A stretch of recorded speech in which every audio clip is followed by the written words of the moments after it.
We're talking podcasts again, and this gentleman knows as much about podcasting as anybody because he looks after all those brilliant shows that we get from WNYC, like Radio Lab.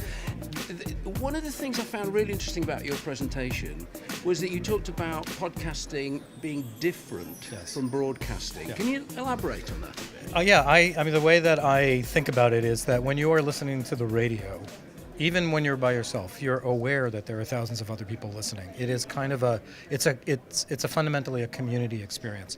When you have chosen to download something into your phone and put the earbuds in, you're now in your own space, in your own head, and it's very much it's more of an on-demand experience than it is a broadcast experience, and so I think that requires a kind of authenticity that a big broadcast platform doesn't love, because broadcast tends to flatten things out in a certain way.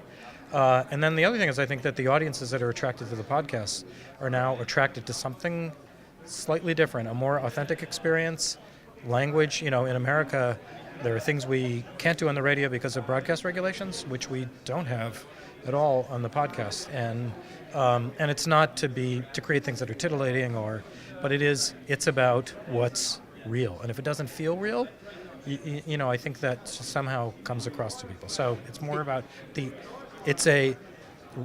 everybody loves to say that radio is an intimate experience.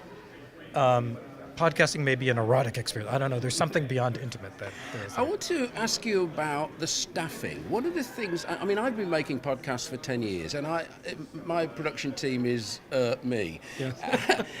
and many podcasts are. Yeah. They're just, somebody with a microphone and a laptop. At the end of your podcast, there's a litany of members of a production team. I mean, how many people work on something like Radio Lab? Well, it can be deceptive because that's also interns and other kinds of people. So the staffs are probably not as big as sometimes they sound. Radio Lab is, probably the most important show in the building in terms of its size and its scope and all kinds of other business implications. So I wish I had a specific answer. Radio Lab is probably 10 or 12 people, but they're also involved in live events and, it's podcasting and a broadcast radio show and various other things. Most things now are starting out as 2 people, 2-3 people, and I think what we've learned is that I could ask you to make a show by yourself and you probably would happily do it. But if I expect it to be significant and for you to be able to put the time you need to put into it, and I'm expecting that relationship to grow in some significant, if I want you to have a big audience, then I've got to allow you to have enough people around you for you to focus on what you need to focus on.